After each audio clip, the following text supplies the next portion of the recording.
ஏழுமலையானே கோவிந்தா அடி பண்டிகரி மூந்தா பண்டிகரி மூந்தா அவர் போய் அந்த மூந்து இருக்கிறாரா ஹரிஹரி முகந்தா அடி நாரவாயா என்ன பல்லா விளக்கல நாராயணா அடி வெங்கடாச்சல கூதி என்ன ஜென்மமா இருப்ப ஏடா இப்படி போய் ஒரு பக்தியான சாமி போய் இப்படி போய் கும்பிட்டா எப்பற கடவுள் வரம் கொடுப்பாரு அங்க தெரியாது அந்த இடத்துல சொரியாதப்பா கண்ட இடத்துல கைய வச்சுட்டு அதே கைய முன்னால வச்சு கும்பிட்டா எப்படா சாமி வரம் கொடுப்பேன் அடி ஏழுமலையானே அடி பறந்து வாயா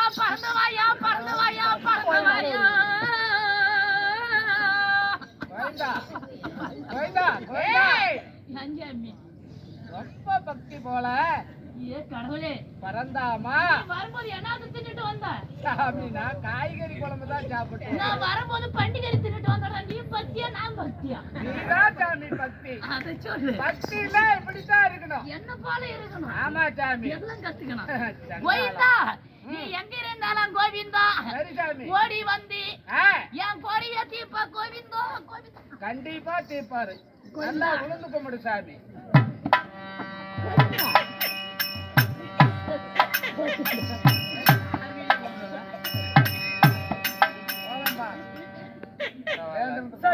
ரொம்ப பக்தியில தான் இருக்கிறேன் இருந்துட்டாலும் திருப்பதி வெங்கடாஜலபதி சீனிவாசா ஏழுமலை வாசா அப்படி என்று ஒரு பக்தன் அழைத்தான் என்றால் அவனுக்கு நான் குறைகளை என்ன என்று கேட்கணும் அவனுக்கு என்ன வரம் என்று கொடுக்கணும் அதனால என் பக்தன் என்னமோ தெரியல எப்படி கூப்பிட்டோம் அப்படி என்று அழைக்கிறார் நான் அந்த பக்தனுக்கு என்னன்னு கவலையே தெரியல நல்ல வரமா கொடுத்தாரு அதனால நான் போய் பார்த்துட்டு அவனுக்கு வேண்டிய வரங்களை நான் தர போறேன் சரி போய் பார்க்கிறேன் கொடுங்க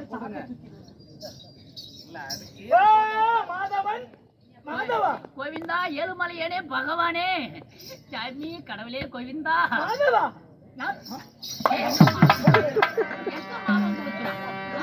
எங்க மாமன் கொடுத்தான் நான் அந்த திருப்பதி மலையில இருக்கிற வெங்கடாச்சலபதி கும்பிடுறேன் அந்த ஏழுமலை எங்க மாமன் கொடுத்தாங்க மாதவா வந்திய உள்ளார போனியா இருக்கணும் பாவம் என்னோட கஷ்டம் எனக்கு குலதெய்வத்தை நான் கும்பிட்டுக்கிட்டு இருக்கிறேன் அப்பா அதாவது ஏழுமலையானே வெங்கடாச்சலபதி சாமி தானே கூப்பிட்டேன் ஆமா சாமி நான் திருப்பதி மலையில இருக்கிற அந்த வெங்கடாச்சலபதி சாமி தான் கும்பிட்டேன் இந்த கலியுகத்துல நான் திருப்பதி வெங்கடாச்சலபதியா நான் தான் இருக்கிறேன் யார் கண்ணுக்கு தெரியாம சிலையாக காட்சி கொடுத்திருக்கிறேன் நல்லவங்க யாரு கெட்டவங்க யாரு போல துரோகிகள் யாரு இல்ல பாவம் செஞ்சவங்க யாரு அவங்க தங்கத்தான் மாதிரி உன் மனம் உள்ள போட்டு நான் வரம் கொடுக்கிறேன் ஆனா இப்ப நான் சீனிவாசன் கூப்பிட்டேன் அதுக்கு முன்னாடி நான் தான் வைகுந்தால கண்ணன் கிருஷ்ணன் நான் தான் கண்ணன்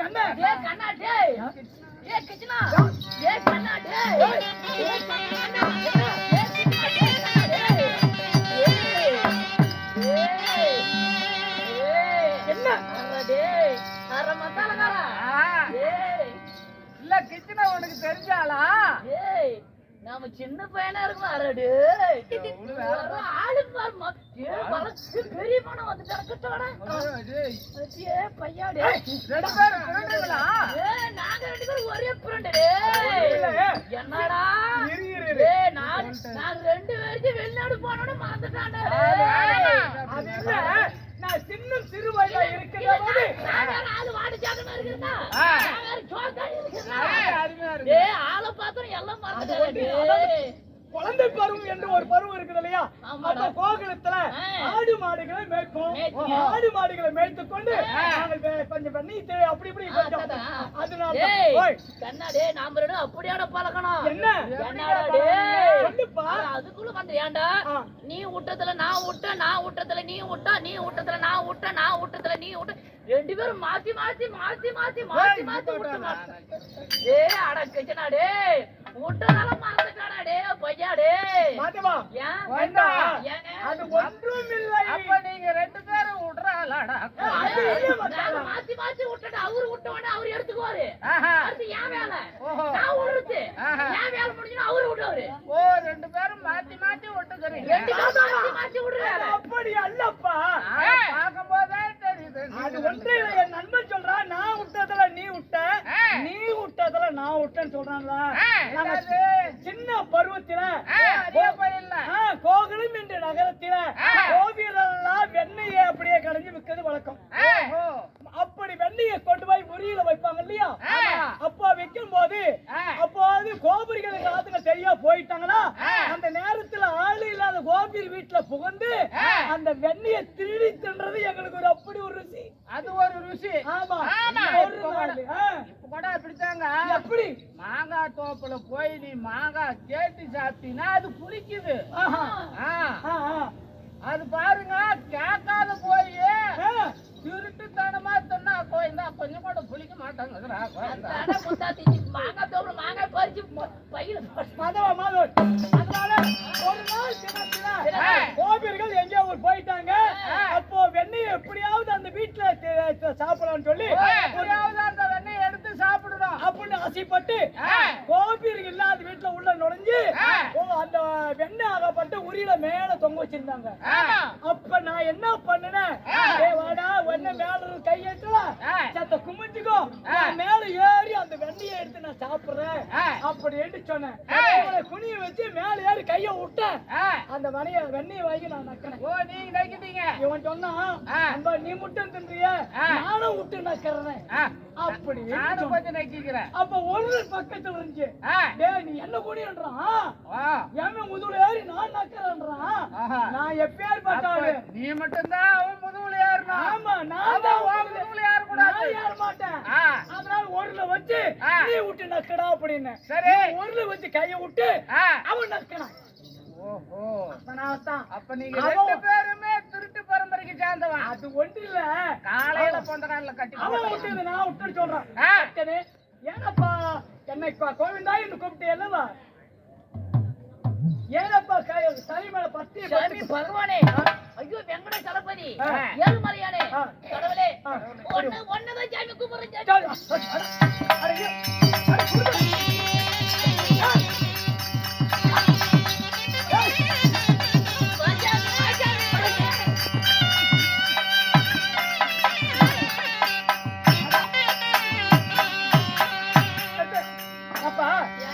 கும்பிடுவாதா என்றால் கற்பூர தீபாரத்தனை காட்டுறாங்கல்ல ஒரு தட்டிலே பழத்திலே வச்சு கும்பிடுவாங்க ஏனப்பா தலைமையில வைத்த எங்களை பத்தி கும்பிட்டுக்கிட்டு எனக்கு கோவிதான் சொல்றேன் ஏன் சாமி தட்டுல பழத்துல சொரிய பத்தி வச்சு சொரிய சாமி கும்பிடுவாங்க நீ எதுக்கு தலையில வச்சு சாமி கும்பிடு கேட்கிற ஏழுமலையானே இந்த கோமாளிக்கு பத்தி முத்தி போயிடுச்சு பகவானே முத்தி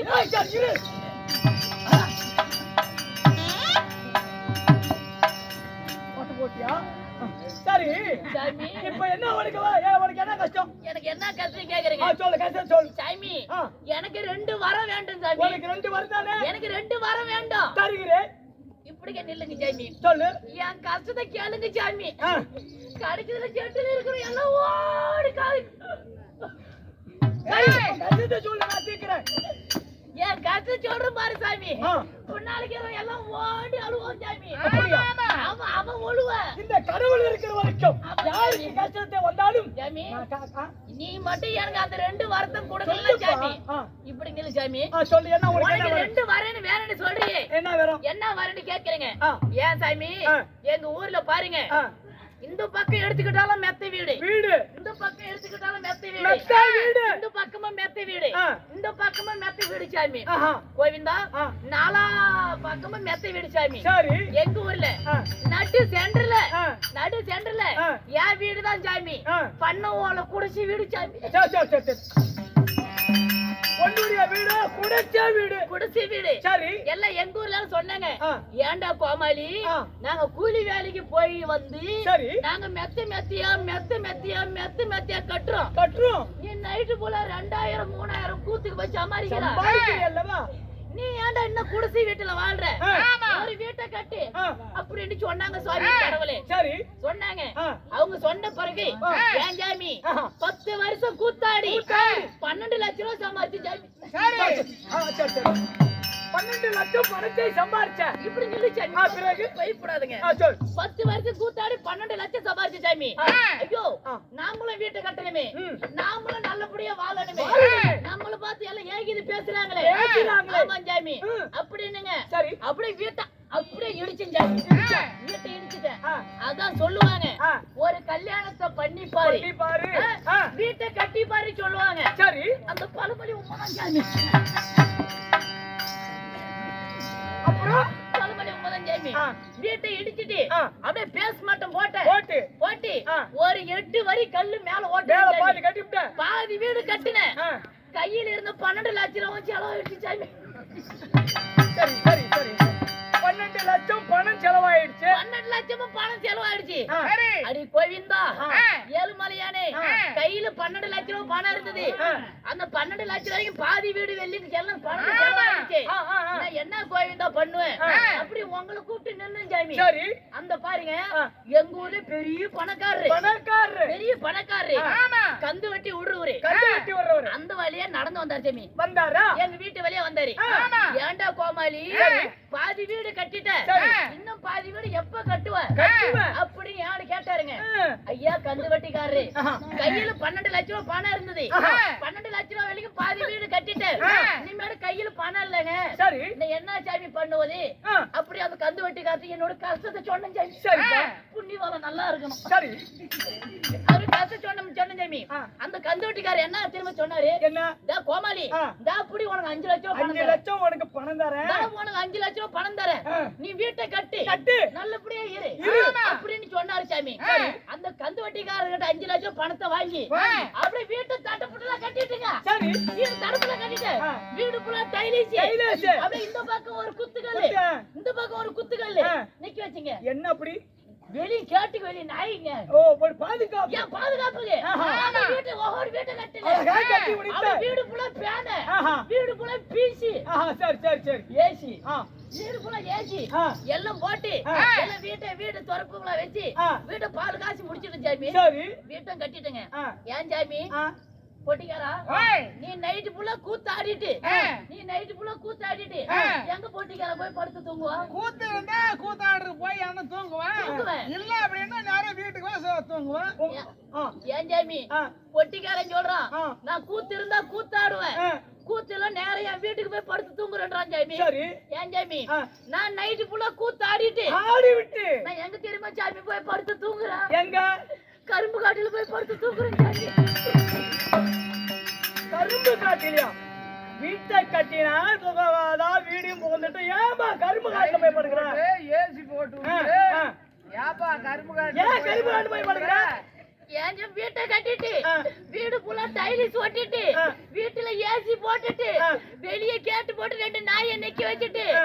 நீ அப்படி வாழ்ந்துவ. ஆ. ஏன்டா கரும்பு காட்டுல போய் தூங்க நீ கேக்குறா? ஆ. ஏன் சாமி ஆ.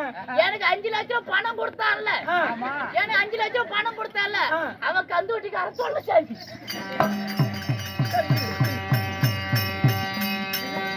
சரி. ஆ. ஏன் சாமி ஆ. நான் உங்ககிட்ட 2 வாரம் கேட்டல ஐயா, 2 வரம் கேட்டிருக்கிறேன். 2 வரம் கேட்டேன். ஆ. ஏன் சாமி பகவானே ஆ.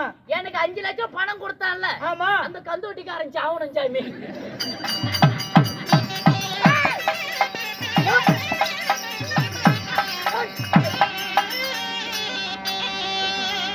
இந்த பாலா போல கலியுகத்துல கடன் கொடுத்தும் பூரா செத்துன்னு சொல்லி நினைச்சா எப்படி பாத்து தர்மம் நிக்கும்? ஏன் சாமி அது ஒரு வாரம் முடிஞ்சிருச்சுங்க. இன்னொரு வரம். இன்னும் ஒரு வாரங்க.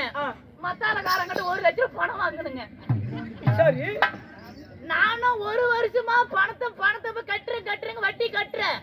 ஆனா நேத்து காலைல சொல்றான், ஏன்டா கோமல் இன்னும் உன் வட்டியே அடையல, எப்பட நீ அசல் கட்டுவோட இந்த மத்தாலக்காரன் சொல்றான் சாமி. சரி. இந்த மத்தாலக்காரன் சாவணும் சாமி.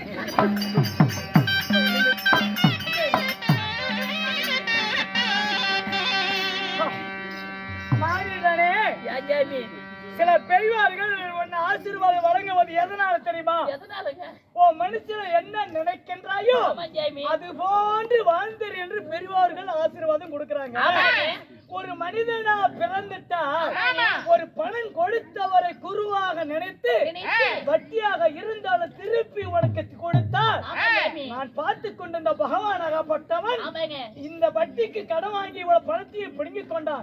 ஏழையாக இருந்துட்டாலும் பணத்தை உழைச்சு சம்பாதிச்சு கொடுத்தானே அவனுக்கு வேண்டிய வரமே தருவேன் என்று உனக்கு தருவேன். அந்த வட்டிக்கு கொடுத்தவன் எந்த உடம்பு வச்சுட்டு வேலைக்கு போனா எவனும் வேலை கொடுக்க மாட்டேங்கிறான். அப்படியா? அதாவது பணம் கொடுப்பவர் நியாயமான வட்டியில கொடுக்கணும். இந்த பணத்தை கொடுத்து வீட்டில காட்டிய எழுது வாங்கி கொண்டு சொத்துக்களை பிடிங்கிக் கொள்றவன் அவன் எப்பேர் பேராசை பிடித்தவன். கொடுப்பவனும் சரி வாங்கியவனும் சரி தர்மத்தோடு சரி. அப்ப அவனுக்கு நல்ல ஆட்சி வழங்குவேன். ஆமா சாமி. எனக்கு 2 வாரத்தை கொடுக்குறியா கொடுக்கல 2 பட்டு வார்த்தை சொல்லு சாமி. இல்ல அந்த அம்மா காலுக்கு விழுந்தாடுறான். அம்மா கால விழுந்தது இந்த வறுமையெல்லாம் நான் தர முடியாது. இன்னும் ஒரு வரங்க. என்ன வரும்? இப்ப நான் வரும்போது சேலத்துல கையில காசு இல்லாத சாமி 10 ரூபாய்க்கு பத்தி வாங்கிட்டு வந்துட்டோம் சாமி. அதுவும் கடன் தான். காலைல எனக்கு நாடகம் முடிஞ்சு போகும்போது அந்த கடைக்கார கடையை மூடிட்டு ஓடி போய் அந்த சாமி.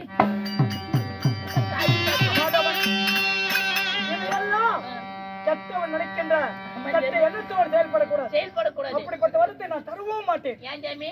நீங்க வரத்தை கொடுக்க மாட்டேங்க. அப்ப நான் புடுங்குங்க. என்னடா இது? சாமி இன்னும் ஒரே வரம் சாமி. அதால வரம் சொல்லு. இந்த கோமாளி போயிட்டு உள்ளார கொண்டாரு தூங்க விடு சாமி. அப்படியா? ஆகட்டும். நீ தூங்க மாட்டேன். வா போட்டு வா.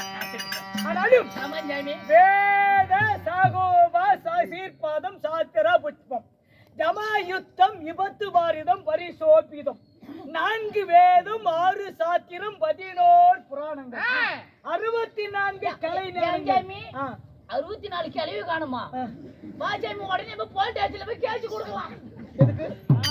64 கிளவி காணுன்னு சொல்லுங்க. கலையிலே பாஜாமி போலீஸ் சார்ஜ் போய் எஸ்ஏ சார்ஜ் கேஸ் கொடுத்தா அவரு வீடியோ மாதவன் புரியாமல கலைகளிலே 64 கலை. என்ன கலை சாமி? நாடக கலை. ஆமாங்க. தெருக்கூத்து கலை. கலை. நீ சுருக்கு மாட்டுக்கு கேக்குறா? வேப்பங்கால இருக்குதுங்க, புங்காங்கால இருக்குதுங்க, புளியாங்கால இருக்குதுங்க, ஆலாங்கால இருக்குதுங்க, அரிசிங்கால இருக்குதுங்க. எல்லா கலையும் இருக்குது சாமி. ஆனாங்க முருங்க கலையில மட்டும் சுருக்கு மாட்டுறாது சாமி. நானு உடனே சாவு வந்துரும். மாதவன் அதாவது அடிக்கடி என்னை நெருக்கடி கொடுத்தார். இந்த பகவான் என்ன செய்வான் என்று தெரியாது. 64 கலை ஞானம் 64 கலை தத்துவம் 108 போதினும் மனைவிக காணங்கள். ஏன் சாமி?